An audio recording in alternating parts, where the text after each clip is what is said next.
Masih dengan saya dan sekarang ketemu dengan satu di antara mentor politik saya, His Excellency Mr. Jack Tumewan. Pak Jack, hari ini saya masih dalam proses pendirian sebuah perusahaan yang berjudul, yang diberi nama Agromarina Investama Raharja. Dan ketika Agromarina Investama bekerja sama dengan satu perusahaan asing atau perusahaan lainnya. Nah, gimana harapannya Pak Jack? Karena perusahaan kami ini adalah Avalis. Avalis itu yang seperti yang kalau ada mau bikin tempat pariwisata, Iya. sama off-taker hub untuk hilirisasi hasil tadi. Gimana saran-sarannya Pak Jack, silakan. Jadi gini Pak, itu dia kita bisa kerjasama dengan pemerintah dalam rangka untuk food estate Pak.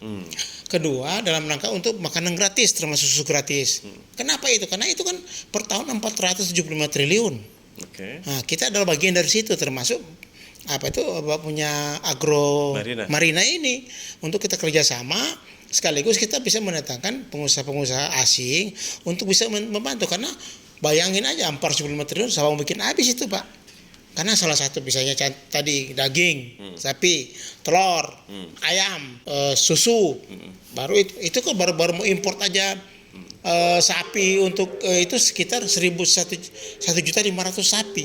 Berarti untuk tenaga kerja dan segala macam itu akan minimal di 5 daerah. Sumatera, Kalimantan, Jawa, Papua, Sulawesi. Nah itu dia kalau bisa jalan, aduh, kita rasa peningkatan pengusaha UMKM itu jalan.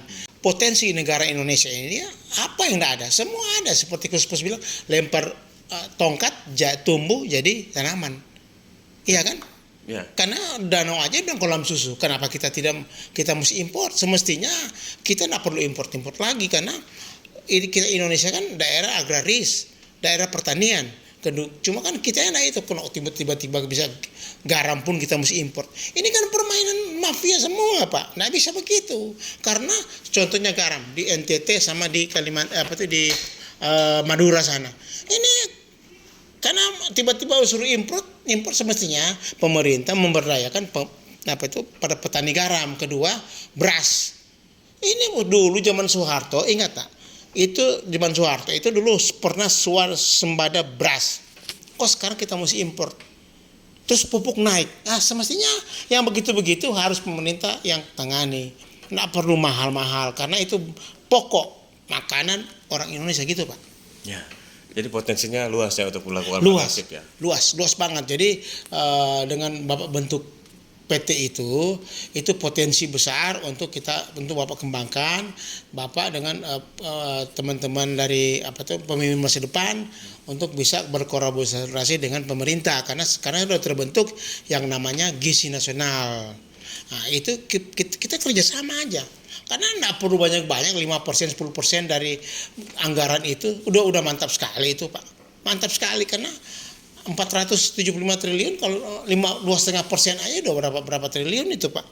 Nah itu bagi-bagi supaya semua dapat pekerjaan, semua jangan dimonopoli, jangan sampai tiba-tiba dimonopoli, itu curang banget. Jadi pemerintah itu harus tegas soal